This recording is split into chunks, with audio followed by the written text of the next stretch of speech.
잘 오셨습니다. 승리하셨습니다. 오늘 32가입니다. 32가 모든 민족을 사랑하시는 하나님, 요나 4장 1절부터 11절까지 말씀으로 우리가 말씀의 은혜를 나눠보고자 합니다. 자, 하나님께서 어느 날 선지자 요나에게 악한 도시 니느웨로 가서 멸망을 선포하도록 명령을 받았습니다. 근데 요나는 하나님을 너무나 잘 알고 있었기 때문에 니느웨에게 구원받을 수 있는 기회를 주고 싶지 않았어요. 이스라엘과 적대 관계에 있던 니느웨가 망하기를 바랐기 때문이죠. 자, 결국 요나가 어떤 선택을 합니까? 하나님이 니느웨로 가라고 했는데 정반대 방향인 다시스를 향해서 가죠. 웬걸요? 갔더니 요방으로 내려갔더니 바로 또 다시스로 내려가는 배가 있었던 거예요. 그러니까 모든 것이 자기 계획대로 척척되니까 야, 잘됐다 이렇게 생각했던 거죠. 그렇지만 하나님은 한번 계획하신 일을 결국 포기하는 법이 없으십니다. 하나님은 요나에게 모든 민족을 사랑하시는 당신의 마음을 알려주시는 것을 보게 되죠. 질문 볼까요? 요나를 니느웨로 가도록 이끄신 하나님은 어떤 분입니까? 라는 거예요. 그러니까 여러분이 이 니느웨를 일본이라 생각하면 돼요. 우리나라는 그렇게 이해하면 아주 이 말씀이 더 쉽게 다가올 겁니다. 요나를 니느웨로 가도록 이끄신 하나님은 어떤 분입니까? 첫째, 같이 읽습니다. 하나님은 뜻을 돌이키시는 분입니다. 아멘. 1절과 2절 말씀이죠. 요나가 결국은 붙잡혀 돌아왔죠. 어디에서요? 물고기 뱃속에 들어갔다가 거기에서 이제 회개를 하는 거죠. 그래서 니느웨 성을 돌아다니면서 이 성이 얼마나 컸던지 40일 동안을 지나면서 니느웨가 무너질 것이라고 외칩니다. 여러분, 요나가 크게 외쳤을까요? 적당히 외쳤을까요? 제가 볼 때는 아마 개미 소리처럼 하지 않았을까. 왜요? 회개하고 돌이키면 안 되거든요. 이 니느웨 성은 멸망을 받아야 되기 때문에 아주 큰 목소리로 얘기한 게 아니라 그냥 제가 볼 때는 그냥 순종한다는 희용만 낸 것 같아요. 그런데 하나님이 마치 마이크처럼 그냥 메가폰이 되게 하신 거죠. 그냥 그 요나가 하는 말이 니느웨 백성들 가슴에 막 와서 꽂힌 거예요. 자, 멸망의 선포를 들은 니느웨 사람들은요, 이상한 반응을 보이는 거예요. 굵은 베옷을 입고 부르짖으며 회개했습니다. 니느웨 백성들이 악한 길에서 돌이킨 것을 보신 하나님은 재앙을 거두셨어요. 자, 그러자 요나는 너무너무 이제 화가 나는 거예요. 왜요? 니느웨는 어떻게 돼야 되는데? 멸망을 당해야 되는데 어떻게 됐어요? 그들이 회개하고 돌이켰기 때문에 그런 거죠. 막 불평을 합니다, 하나님께. 그러면서 하나님이 재앙의 뜻을 돌이키시는 것이 싫어서 다시스로 도망쳤다고 말을 하죠. 그러나 하나님은 하실 일을 하신 것이죠. 하나님은 회개하는 사람에게 자비로 응답하시는 분이기 때문에 그렇습니다. 그래서 이 세상에서 용서받지 못할 죄인은 없습니다. 그가 어떤 죄를 지었다 할지라도 하나님께 진정으로 회개하고 돌이키는 사람을 하나님이 받아주신 줄로 믿습니다. 그래서 회개의 눈물은 하나님의 용서를 얻게 되죠. 회개로 뜻을 돌이키는 사람에게 하나님은 당신의 뜻도 돌이키시며 용서의 은혜를 베풀어 주시는 거예요. 예수님이 십자가에 못 박혀 돌아가실 때 여러분 두 팔을 벌리고 돌아가셨어요. 무슨 뜻이라 했죠? 누구든지 와서 자신의 죄를 회개하고 내 품에 안기면 누구든지 어떻게 된다? 지옥 갈 영혼이 구원받고 천국 갈 수 있다라는 것이죠. 저는 우리 사랑하는 성도 여러분들이 죄를 지어서는 안 되겠지만 혹여나 죄를 지었을 때 지체하지 않고 주님께 회개하여 용서함을 받게 되길 주님의 이름으로 축원합니다. 자, 둘째로 2절과 4절 말씀을 보면 같이 읽습니다. 하나님은 노하기를 더디하시는 분입니다. 아멘. 하나님이 뜻을 돌이켜 재앙을 내리지 않기로 하시자 요나가 화가 났어요. 그의 짐작대로 하나님은 니느웨가 회개하자 진노하지 않으셨던 거예요. 요나는 하나님이 니느웨를 향해서 분노를 터뜨리기를 원하셨지만 그의 바람과는 달리 하나님은 노하기를 더디하시는 분이었던 거예요. 요나는 니느웨에게 회개할 기회를 주고 싶지 않았지만 좀처럼 노하지 않으시는 하나님께 니느웨는 회개할 기회를 얻게 되었다는 거예요. 오늘 우리가 이 말씀을 통해서 뭘 깨달아야 되느냐? 하나님은 기회를 주신다. 무슨 기회? 회개할 기회를 주신다. 자비롭고 은혜로우신 하나님은 진노할 기회보다 용서할 기회를 더 찾으신다는 거죠. 그래서 여러분, 하나님이 구약 성경을 보시면 어떤 물로 노아의 그 방주를 만드는 그 여정을 봐도 여러분 그 큰 방주를 만드는 기간이 짧았겠어요? 길었겠어요? 방주를 그 당시 기술로 만들려면 적지 않은 시간이 소요됐을 거예요. 방주를 왜 만들었죠? 하나님의 물의 심판을 대비하기 위한 것이었죠. 자, 그러면 방주를 만드는 기간이 왜 길어졌을까? 뭐죠? 하나님이 기회를 주신 거예요. 죄인들이 돌이킬 수 있는 기회를 주셨던 것입니다.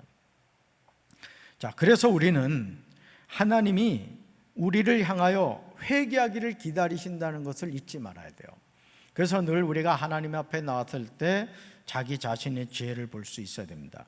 요한일서 1장 9절을 보시면 만일 우리가 우리 죄를 자백하면 그는 미쁘시고 의로사 우리 죄를 사하시며 우리를 모든 불의에서 깨끗하게 하실 것이요 라고 말하고 있습니다. 우리의 모든 허물을 감싸주시며 노하기를 더디하고 계신 하나님 앞에 모든 부끄러움을 내려놓는 우리가 되어야 될 줄로 믿습니다.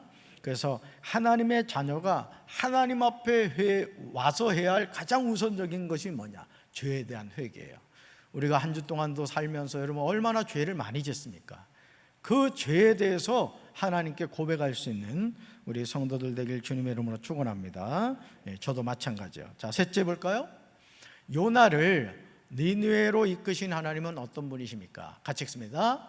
하나님은 이방인도 아끼시는 분입니다. 아멘. 여러분, 유대인들이 기도를 하루에 3번씩 하는데 그 기도를 하면서 이런 고백을 한다고 그래요.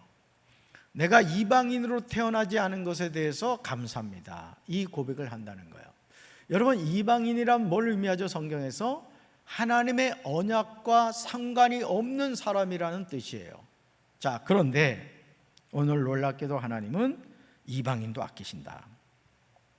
하나님이 그걸 어떻게 깨닫게 하시냐면 이제 초마기로 무성이 자란 박농쿨을 통해서 요나에게 시원한 그늘을 제공합니다.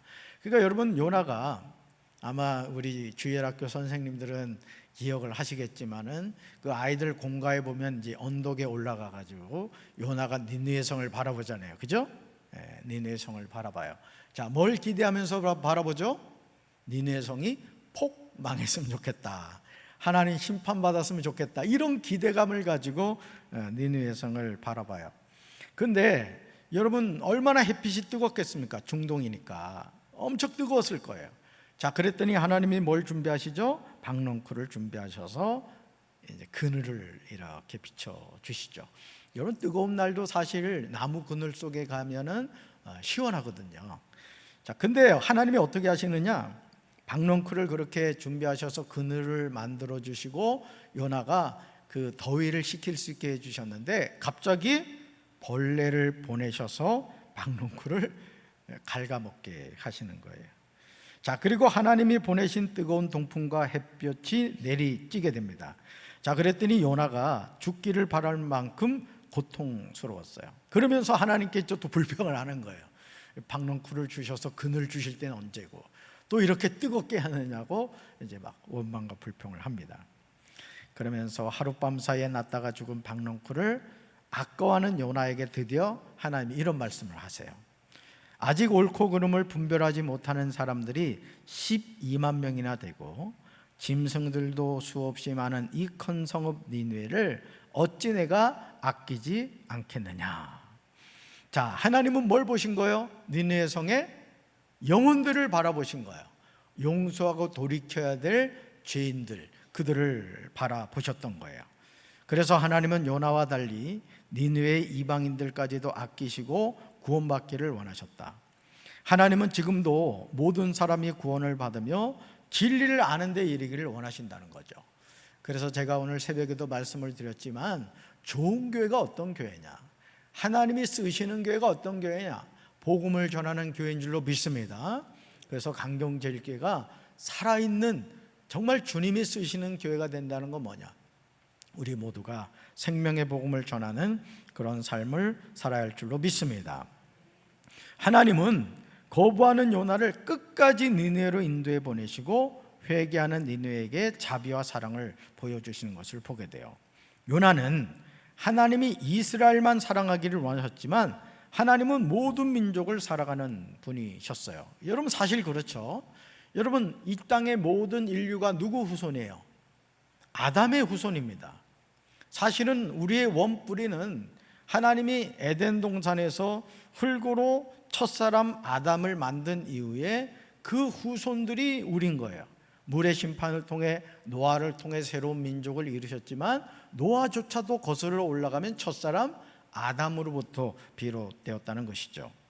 그래서 우리를 위해 하나님은 당신의 뜻을 돌이키시고 자비롭고 노하기를 더디하시며 모든 민족을 사랑하시는 그 하나님이심을 우리가 알고 그 하나님의 마음을 닮아가는 성도가 되어야 될 줄로 믿습니다. 그래서 우리 모든 성도들이 항상 어떤 마음을 가져야 되느냐, 예수 믿지 않는 사람들도 죄의 용서함을 받고 하나님의 자녀가 되어 천국 백성이 되어야 된다. 저는 우리 사랑하는 성도 여러분들이 주변에 어떤 사람을 바라보든지 그 사람을 구원받을 한 영혼으로 바라볼 수 있게 되기를 주님의 이름으로 축원합니다.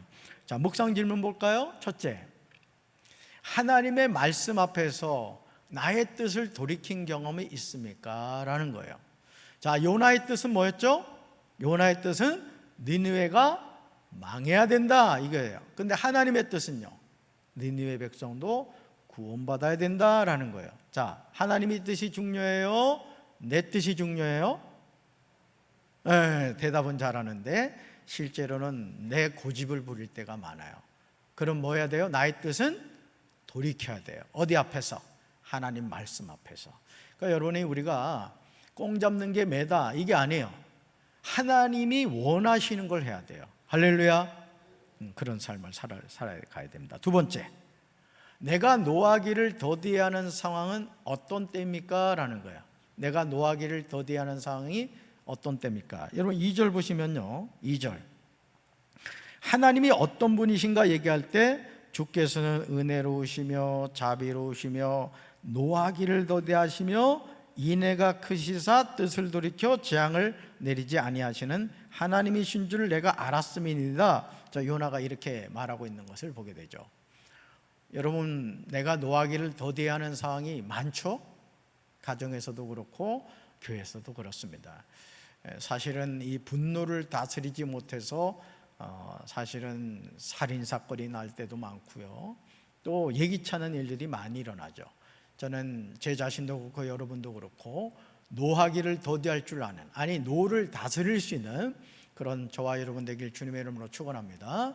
그 다음 세 번째 볼까요? 나의 관심과 사랑이 필요한 사람은 누구입니까? 라는 거예요. 여러분, 나의 관심과 사랑이 필요한 사람이 누구죠? 가장 가까이 있는 가족이죠. 특별히 믿지 않는 가족, 또는 내가 만나는 친구들, 또는 뭐 아파트로 말한다면 내 옆 라인에 사는, 그죠? 이게 승강기를 타면 서로 이렇게 마주보는 이웃이 있잖아요. 근데 오랜 동안을 같이 살아도 전혀 인사도 안 하고 이렇게 지내는 경우도 많다고 그래요. 우리 예수 믿는 사람들 어떻게 될까요? 찾아가야 됩니다. 부침개라도 하나 해가지고 가서 제가 강경제일교회 다니고 있습니다, 예수님 믿고 구원받으세요, 우리 적극적으로 찾아가야 돼요. 왜? 하나님의 사랑을 전하는 메신저가 되어야 되기 때문에 그렇습니다. 저는 우리 사랑하는 강경제일교회 성도 여러분들이 관심과 사랑을 가지고 내 주변에 있는 분들을 살펴볼 수 있는 우리 성도들 되기를 주님의 이름으로 축원합니다. 삶의 적용 볼까요? 한 주 동안 마음속에 전도 대상자를 위해 기도하고 용기를 얻어 복음을 전합시다 라는 거예요.